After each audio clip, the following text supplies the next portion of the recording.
오늘은 율법 남편과 예수 남편이라는 이 제목을 가지고 여러분과 은혜를 나누겠습니다. 여러분, 본문에 등장하는 율법은 예수님이 오시기 전 1500년 전에 이스라엘 민족에게 하나님을 이렇게 섬기라. 또한 하나님은 이런 분이다. 너희는 하나님 앞에 이런 존재다. 또한 너희는 구원이 필요한 존재다 해서 하나님께서 주신 법령입니다.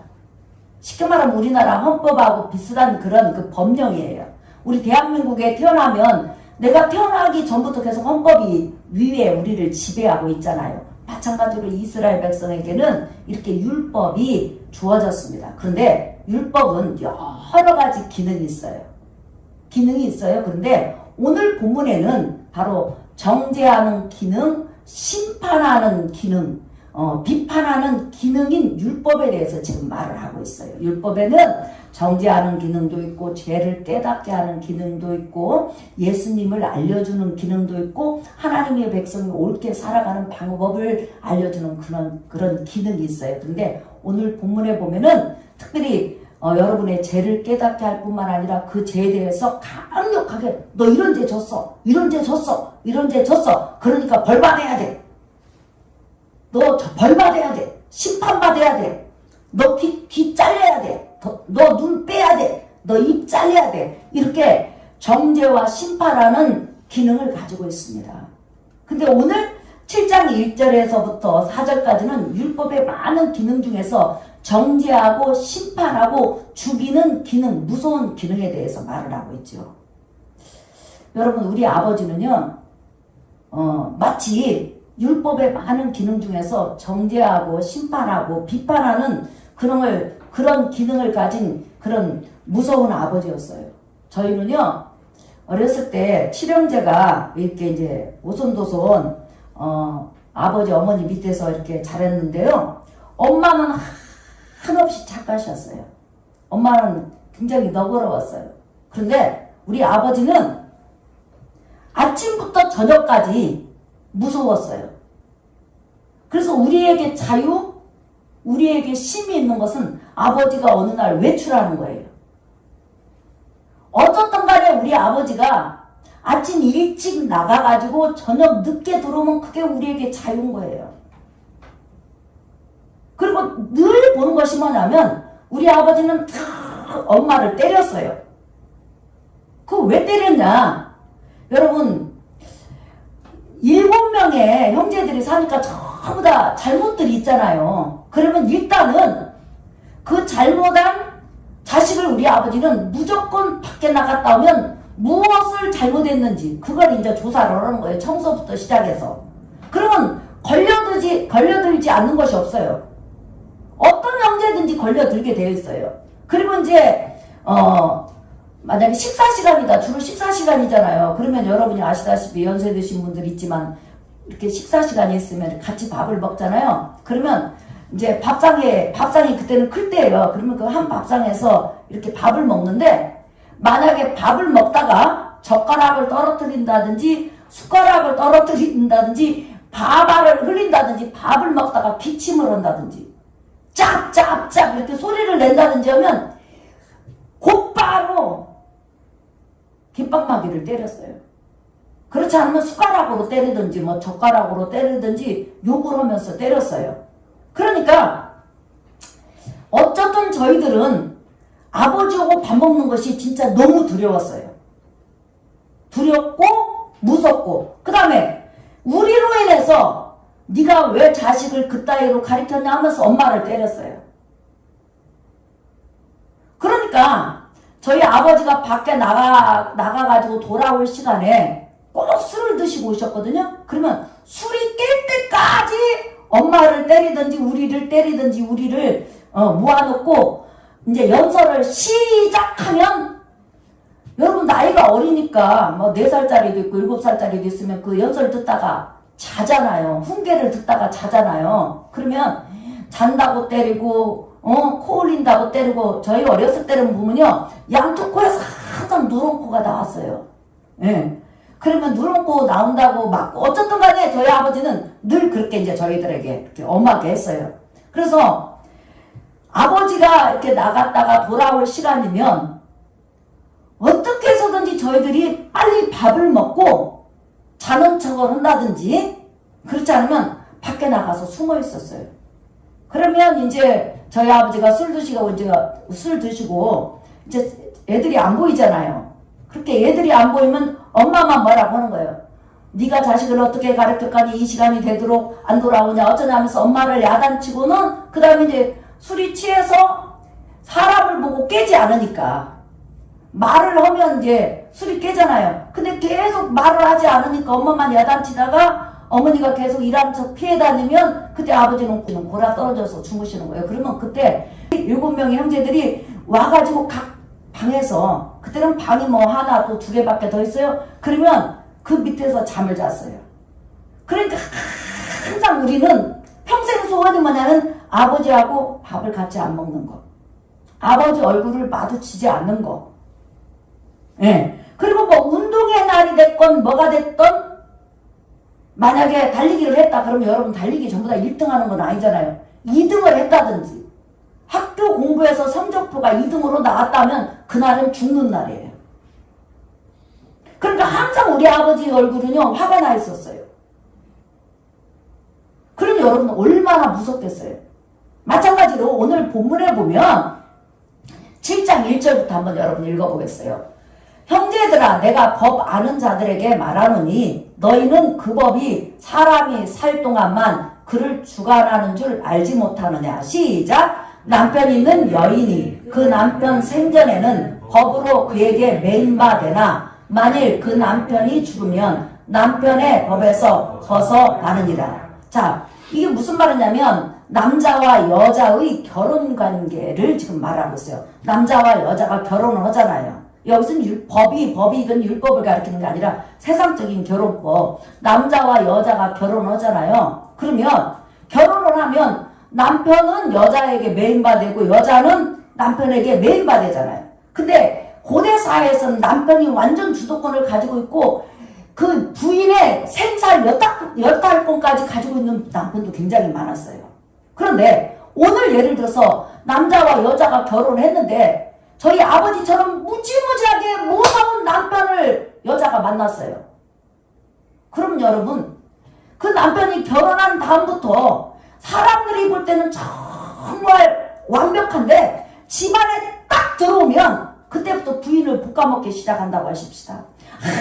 항상 무서운 얼굴, 항상 근심적인 얼굴, 그 다음에 싸남이 가득 찬 얼굴을 가지고 무슨 흠을 잡아보려고 막 먼지도 닦아보고 그냥 머리에서 발끝까지 여자를 자기 부인을 쳐다보면서 오늘 왜 숟가락은 이렇게 씻었냐, 젓가락은 왜 이렇게 놓았느냐, 무엇은 이렇게 했느냐, 저렇게 했느냐, 옷은 왜 이렇게 입었느냐, 머리는 왜 그렇게 빗었느냐, 왜 머리카락이 내려왔느냐 하면서 매일 그 남편이 여자를 여러분 정죄하고 그리고 나서 정죄라는 것은 이런 죄를 졌다고 말을 해주는 거예요. 그리고 그것으로 끝나지 않고 왜 머리카락이 나왔냐, 너는 매를 맞아야 해서 하면서 한 대 때리고 너는 왜 밥상에다 젓가락을 잘못 놨어, 넌 2대 맞아. 그래서 2대 때리고 딱 이제 남편에게는 어떤 여자가 자기 부인이 벌을 범하면 그걸 때리는 것이 있는 거예요. 딱 정해져 있어.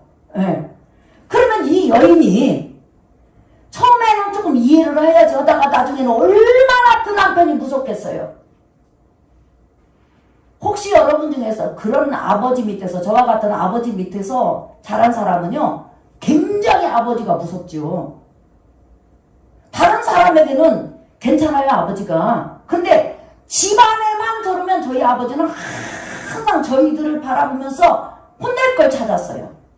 칭찬할 것을 찾은 게 아니라 그 다음에 예를 들어서 제가 학교에서 공부를 1등 하잖아요. 그럼 제가 저희 가정에서 4번째예요. 근데 나는 1등을 했어. 근데 내 위에 박찬학 목사님은 예를 들어서 3등을 했어. 그리고 우리 박민성 목사님 학교 다닐 때 공부를 잘 못했으니까 15등을 했어요. 그 다음에 우리 박연성 목사님은 더 공부를 못해서 뭐 대학교 때 이제 1등 두 분 다 박민성 목사님하고 박연성 목사님 머리가 늦게 깨어나서 1등을 했지만은 초등학교 다닐 때는 늘 꼴등해서 가까웠어요. 그러니까 아무튼 저는 잘했구만 이렇게 한마디예요. 그리고 나서 저 보는 데서 1등을 못한 자식들을 때리는 거예요. 그러면 여러분 제가 얼마나 무섭겠어요. 미안하고. 그러나 1등을 하든지 안 하든지 집안은 항상 무서웠어요. 근데 지금 오늘 본문에 보면 이렇게 무서운 남편이 있다고 하십시다. 그러면 이 무서운 남편에게서 여자가 벗어나는 방법이 뭘까요, 여러분? 두 가지가 있죠. 그 무서운 남편이 뒤지든지 죽든지 아니면 여자가 죽어버리든지. 그러면 여러분 그 무서움에서 끝나겠죠. 자, 지금 오늘 본문 말씀 이 예화를 세상 사는 예화를 가지고 지금 말을 하는 거예요. 자, 너희가 율법에 대해서 잘 모르는데 이스라엘 민족을 1500년 동안 지배했던 율법은 여러 가지 기능이 있지만 그 많은 기능 중에서 정말로 무서운 기능에 대해서 내가 소개를 하겠다. 그것이 바로 무서운 남편하고 똑같다 이거예요. 지금 4절 한번 보세요. 자, 읽어볼까요? 지금 4절을 설명하려고 7장 1절에서 3절을 말한 거예요. 읽어볼까요? 시작. 그러므로 내 형제들아 너희도 그리스도의 몸으로 말미암아 율법에 대하여 죽임을 당하였으니 이는 다르니 곧 죽은 자 가운데서 살아나신 이에게로 가서 우리가 하나님을 위하여 열매를 맺게 하려 함이라 그랬어요. 자, 이렇게 사사건건 집안에서 부인을 때리고 자식을 때리고 어찌하든지 흠을 찾아내서 그 흠에 맞게 그 죄에 지은 것에 맞게 심판하는 그런 무서운 남편처럼 바로 율법도 여러 가지 기능이 있었지만은 특별히 정죄의 기능, 심판의 기능이 있었어요. 그래서 이스라엘 백성에게 너 이렇게 살아라 이렇게 요구를 해요. 너 이렇게 살아. 그러면 계명을 몇 개나 주느냐. 예를 들어서 무서운 남편이 부인에게 너 이렇게 오늘 이거 해놔. 그래가지고 한 20계명 줬다고 하십시다. 근데 율법은 무려 613계명이나 돼요. 그래서 이 율법이 너 이렇게 살아. 이것은 해. 이것은 하지 마. 그러면 하면 조그만 상이 있어요. 그런데 못하면 입으로 범죄했어? 입 찢어. 눈으로 그렇게 범죄해서 눈알 빼. 귀로 범죄해. 귀 잘라. 손가락으로 범죄해. 손가락 잘라. 그러니까 그 형벌이 무지무지하게 무서운 것이 바로 율법이에요. 몇 계명이 주장한다고요? 613계명이. 그러니까 율법 아래 살고 있는 이스라엘 백성은 항상 두려운 거예요. 항상 무서운 거예요. 아무리 예를 들어서 첫 번째 계명을 잘 지켜도 7번째 계명을 어겼다 그러면 채찍을 맞던지 뺨을 맞던지 머리가 뽑히던지 다리가 잘리던지 이렇게 해야 된다는 거예요. 그러니까 일평생을 사는 동안 여러분 얼마나 무섭겠어요. 계속 죄를 찾으니까. 그래서 율법을 뭐라고 하냐면 따라합시다. 죄와 사망의 법. 시작. 죄와 사망의 법. 다시 한번 죄와 사망의 법. 시작. 죄와 사망. 뭐냐면 사람으로 하여금 죄를 드러나게 하고 그 다음에 드러나게 하는 걸로 끝나지 않고 너 이런 죄를 졌으니까 너 거기에 합당한 벌을 받아 해가지고 결국은 계속 죽음을 요구한다는 거예요. 그래서 예수님 오시기까지는 육적으로 죄를 지면 짐승을 잡아서 임시적으로 살기는 했어요. 근데 날마다 짐승 잡을 수 없잖아요. 여러분 양이 어디 있어요 다. 비둘기가 날마다 어디 있어요. 날마다 산으로 비둘기 잡으러 간다는 게 그게 쉬운 문제가 아니잖아요. 그러니까 그들은 어떻게 해서든지 육체적으로 죄를 범하지 않으려고 일단 마음의 죄는 율법이 구약시대 때 요구하지 않았으니까 육체적으로 실수를 하지 않으려고 걸음을 걸어도 마치 얼음판 위를 걷는 것처럼 살살 걸어요. 근데 여러분 조심하면 할수록 어떻게 하죠? 타다닥 넘어지죠. 그냥 아이 넘어지면 뭐 그냥 일어나지 뭐 하고 이렇게 가는 거 하고 안 넘어져야 되지 하고 여러분 까치발 세우듯이 세우고 가면요 넘어지잖아요. 이렇게 율법이라는 것은 이렇게 무섭단 말이에요. 그런데 문제는 뭐냐면 사람 관계, 남자와 여자의 관계에서는 남자가 죽어버리든지 여자가 죽어버리든지 그러면 끝나잖아요. 근데 여러분 율법이 죽어요 안 죽어요? 율법은 안 죽거든요. 지금 이스라엘 관계를 뭐냐면 남자와 여자의 비유로 지금 비유한 거예요. 율법을 지금 사람화시킨 거예요. 자, 율법이라는 남편은 이스라엘 민족을 1500년간 지배를 했어요. 그런데 안 죽어. 그럼 남편, 율법이라는 그 무서운 남편을 안 죽으면 어떻게 해야 되냐? 내가 그곳에서 벗어날 수 있는 방법, 그 정죄와 비판과 그 다음에 그 무서운 그런 형벌에서 벗어나는 유일한 방법은 뭐냐면 율법을 안 죽으니까 내가 죽어야 돼. 내가 죽어야 돼. 내가 죽으면 끝나. 예. 그런데 어느 날 예수님께서 오셔서 율법 아래서 내리신 율법을 다 지켜준 다음에 내가 범죄했던 그 죄의 짐을 지고 십자가에서 죽으시는 거예요. 그러면서 그 죽으신 분이 나한테 말을 하는 거예요. 너 율법에서 벗어나고 싶지? 무서운 남편인 율법에서 벗어나고 싶지? 너 정말 힘들지? 고난스럽지? 내가 그곳에서 꺼내줄게. 나와 함께 십자가에 죽자. 그래서 우리가 예수를 믿을 때 내가 예수님과 더불어서 십자가에 죽었습니다 하는 의미로 세례를 받는 거예요. 물속에 들어가는 거예요. 그리고 나서 내가 이제 예수님과 더불어 죽었어요. 근데 예수님이 3일 만에 살아났어요.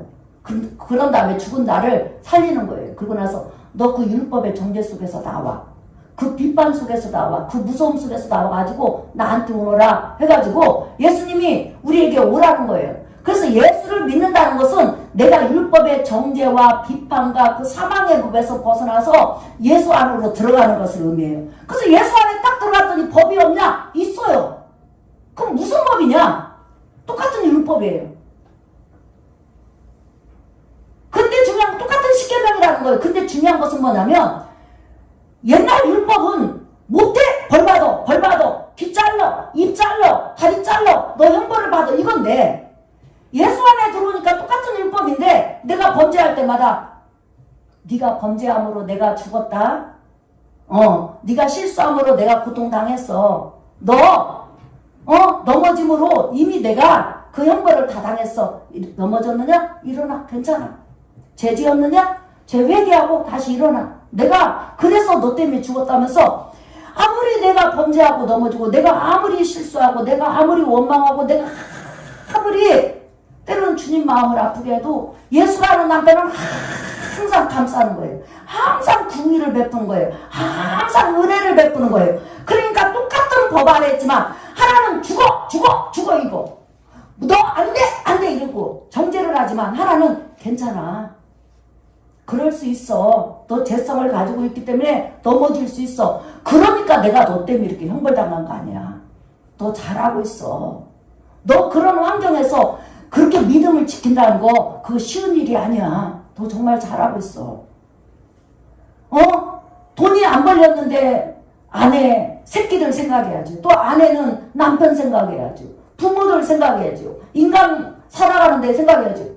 너 그런 환경 가운데서도 믿음을 지키면서 넘어졌잖아. 괜찮아 하면서 등을 두드리면서 어깨를 두드리면서 오히려 안아주시는 거예요.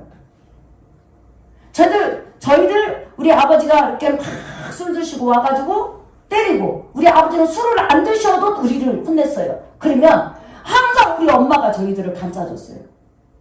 평생에 살면서 저희 엄마가 이놈 새끼들 이런 말을 들어본 적이 없어요.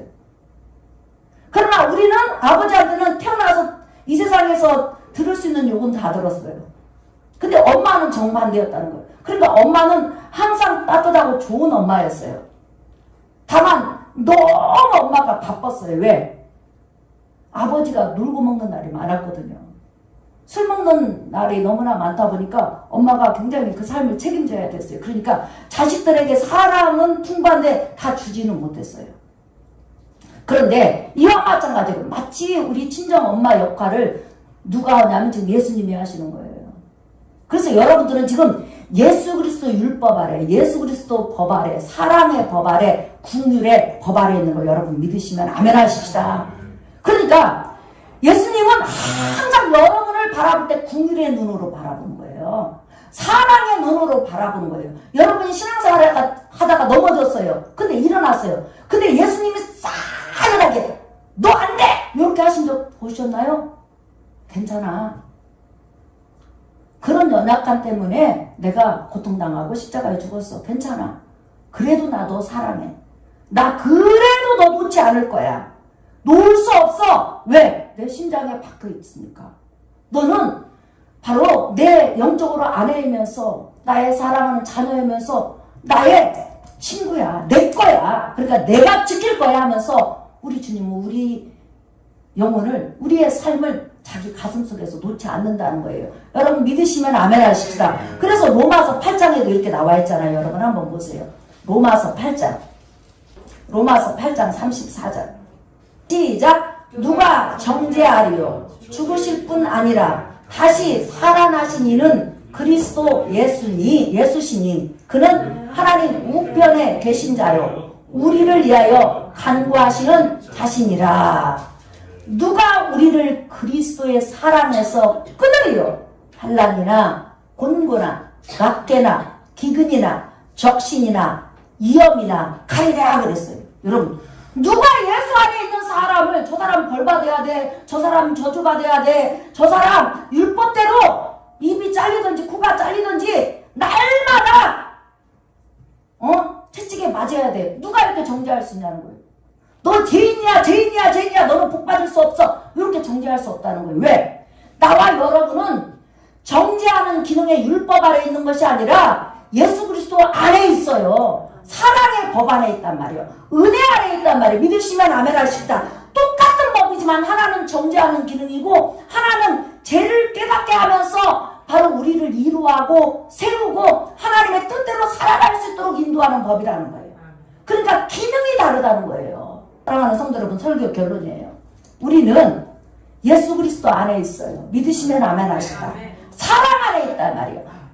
궁율 안에 있단 말이에요. 항상 자비 안에 있다는 거예요. 그러니까 그것을 여러분이 잊지 않기를 예수의 이름으로 축복합니다. 저는 제가 이제 목사잖아요. 목사님으로서 저는 우리 예수님 같은 그런 목자가 되고 싶어요. 궁율과 사랑으로 늘 양들을 감싸주고 안아주는 그런 목자 되고 싶어요. 여러분 자식들에게 여러분은 어떤 아버지고 어떤 어머니입니까? 자식들은요, 예를 들어서 엄마가 밖에 나갔다, 아빠가 밖에 나갔다 와서 칭찬할 거리를 찾아준다면 그 자식은 부모를 가까이 하고 무서워하지 않아요. 그런데 엄마나 아빠가 밖에 나와서 혼낼 것을 찾는다면 그 자식은 영원히 주저앉을 수밖에 없고 두려움에 떨어요. 우리가 교회 올 때마다 계속 정죄하는 율법의 기능을 가지고 너 왜 그렇게 못 살았어 해보세요. 그 예배 드리고 싶겠어요? 얼마나 예배가 무서워요. 그런데 예수 그리스도 율법으로 사랑과 긍휼과 은혜로 여러분 다가가면 얼마나 편안하고 감사해요. 여러분이 그런 부모, 그런 자녀가 되시기를 예수의 이름으로 축복합니다.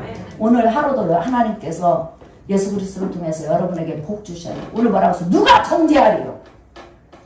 바로 나와 여러분을 위해서 예수께서 희생당하시고 그것으로 끝나지 않고 하나님 보호자 우편에서 우리를 놓고 기도해 주신대요. 그리고 얼마나 우리는 사랑 안에서 사는 사람이냐는 거예요. 그러니까 이 사랑을 여러분 가지고 이 땅에 살아가는 동안에 주님이 여러분을 멀리하고 버린다는 그런 염려를 완전히 버리고 나는 주님 앞에 사랑받는다. 은혜 받는다. 늘 나를 감싸 안는다. 그리고 내 편이시다는 그런 은혜의 믿음 속에서 살아가는 여러분 되시기를 예수의 이름으로 축복합니다. 우리 복음성가 찬양하겠습니다. 172장. 여러분 우리가 주님 앞에 이 찬양을 한번 올려보세요. 복음성가 172장. 제가 쉽게 우리 예수님에 대해서 설명을 한다고 저 어렸을 때 경험했던 그 이야기를 했는데 여러분에게 쉽게 다가가기를 축복합니다. 복음성가 172장.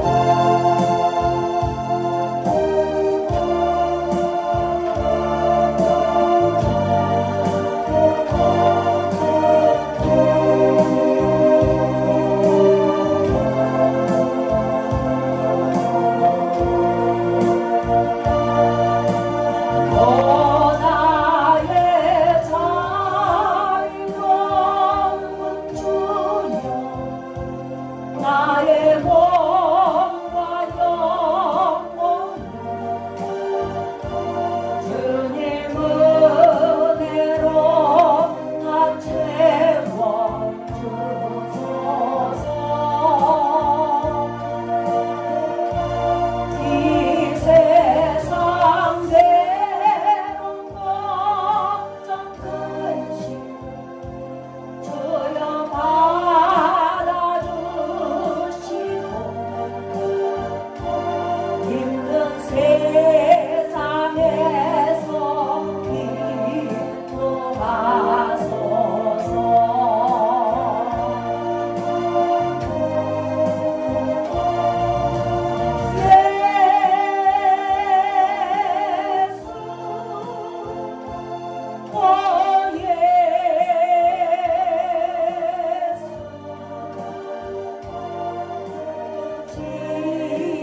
동안 살다가 힘들었죠?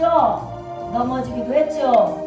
눈으로, 마음으로, 생각으로, 또한 행동으로, 때로는 하나님 앞에 범죄도 했죠? 그러나 오늘 자비로운 우리의 남편, 우리의 사랑, 우리의 친구 되신 예수님께서 이렇게 말씀하십니다. 괜찮아. 그것 때문에 내가 십자가에서 너희 죗값을, 너희 허물을, 너희 실수를 지불했단다. 믿음으로 일어나거라. 내가 너를 사랑한다. 내가 너를 도와주실 거야. 내가 너를 도와줄 거야. 이렇게 말씀하십니다. 오늘도 주님을 의지하고 우리의 죄의 모든 문제를 예수 그리스도 피로 회개합시다. 그리고 자비로운 주여, 자비로운 능력의 주님, 자비로운 권능의 주님, 나를 돌아봐 주시옵소서. 내가 삶이 힘듭니다.